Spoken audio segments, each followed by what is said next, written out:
You are listening to the Screen to Screen Selling Talk Show hosted by Doug DeVitri, your source to increasing sales, productivity, and the customer experience.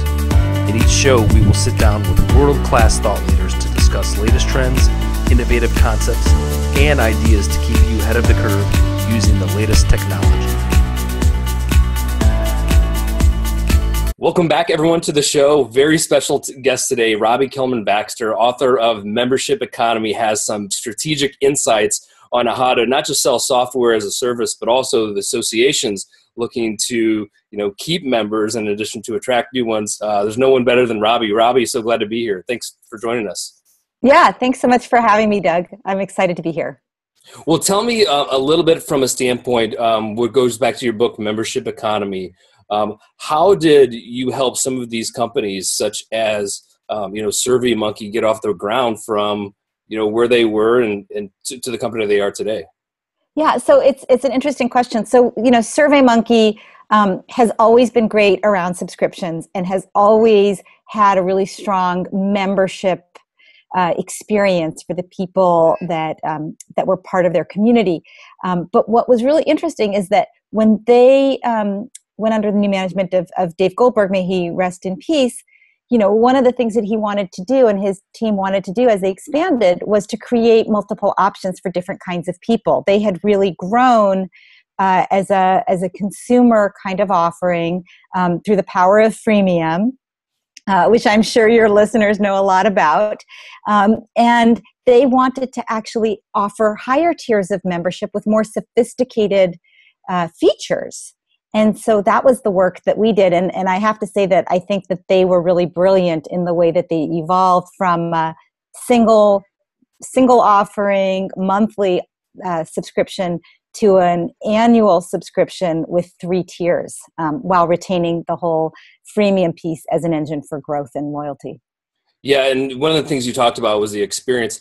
Can you tell us how important the customer experience is, or the user experience in using some of the tools in order to not just sell one-on-one, but the experience is so good that they tell and refer others to start to buy in?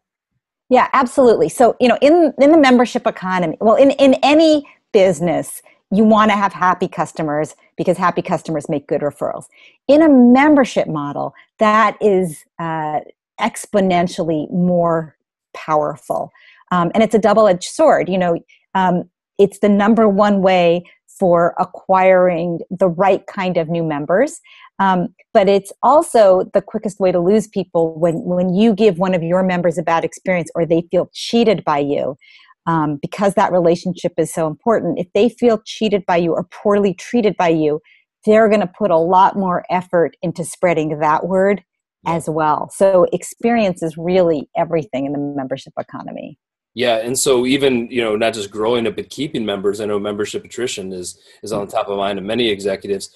What do you do in order to, next time the billing cycle occurs, right? You have to wonder, are they going to stay with us or are they going to jump ship once that maybe monthly or yearly contract's up? How does someone address something like that? Yeah, absolutely. So the sad thing about poor retention is it's just not sexy. And, executives, they might mention it every now and then, but they don't really love it like they love acquisition. And that's got to change. And, it can't be, it can't be like a booty call. Like, I haven't thought about retention. I haven't thought about engagement and how we work together. But now that we're 2 days before renewal, now I'm going to try to romance you. It just doesn't work. It's got to be a day in, day out focus. Building engagement, which drives retention.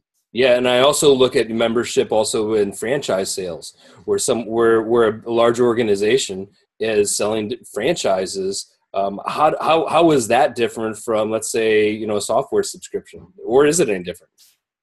Yeah, well, so what is similar about those two things, which on the surface seems so different, a franchise relationship versus, a SaaS software sale with the subscription billing model, what they both share is the expectation that there's an ongoing formal relationship between the core organization and the customer, and it's a recurring relationship. So what they share is an expectation on the side of the customer that they're going to be known and treated with transparency and integrity by the organization on an ongoing basis. It's just like any other kind of relationship. And that's different, is fundamentally different than a transactional relationship. Like when you go to the drugstore and, buy a soda and, some storage for your iPhone. Great.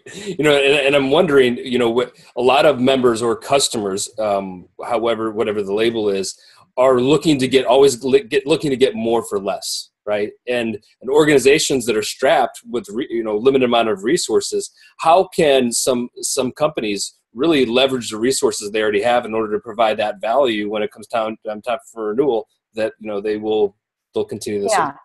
So it's a great question, Doug. And I think the trick with the whole renewal problem and the retention problem is a lot of organizations try to give their members or their subscribers everything and the kitchen sink and say that's the membership. I've got something that we wrote 10 years ago. I'm going to make it available because I've got it. It doesn't cost me anything. We don't have enough people signing up for this webinar. I'm going to offer it to them, even though this webinar is targeting, people with diabetes, and the people I'm sending it to are, people that are avid runners. They both care about their health, so I'll send them the information about diabetes. Maybe they want to join. That kind of attitude does not work. It's really actually about less being more, because what you really want when you're a member is the specific thing you really need now. So organizations that are good at not providing stuff that people don't need and focusing just on what they do need and being willing to, kill off products that they really love in order to make room for the ones that their members want are the ones that are going to thrive. Sure, and that's a challenge. You'd mentioned that the SurveyMonkey customers wanted more diverse type of solutions. How do you be all things to all people while maintaining kind of a core focus? Yeah, absolutely. So you don't want to be all things to all people. Okay. Right. And let me be clear with the SurveyMonkey example. They weren't trying to be all things to all people. Yeah. They were trying to do a better job of serving corporate clients. Interesting. Yeah. Okay. And what they did is they looked at the data. I think the best organizations, even the very small ones, are able to use whatever data they have to make decisions. And that can be as simple as, if you run a nail salon, noticing when do people come in? Yeah. When are the nail technicians sitting around doing nothing? What can I do to encourage, people to come in at those quiet times? You don't need to have a massive database to figure out that the store is empty from 1 to 4 every day. So it's using that data. And what they did over at SurveyMonkey is they said, okay, these are our heavy engaged users. These are people that continue to renew. They seem to be using the product the way that we want it to be used. And they're pushing the envelope. There's things that they want that we don't provide that they're willing to pay for. That's the direction. That's always the direction you go. Your best customers that are representative of a bigger group that are willing to pay for you to move in a certain direction.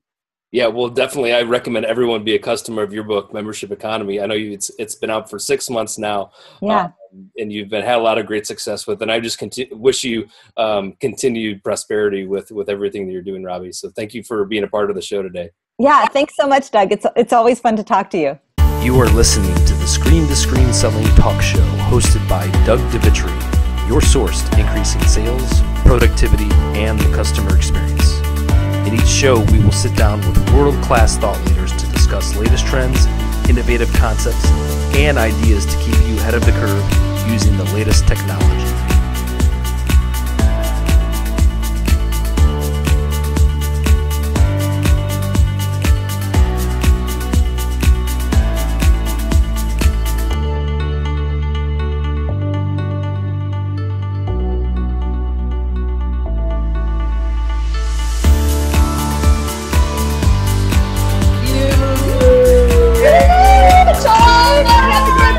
Another person to join early.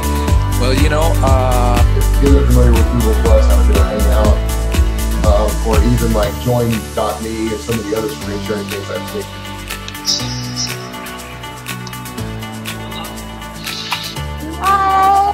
Congratulations.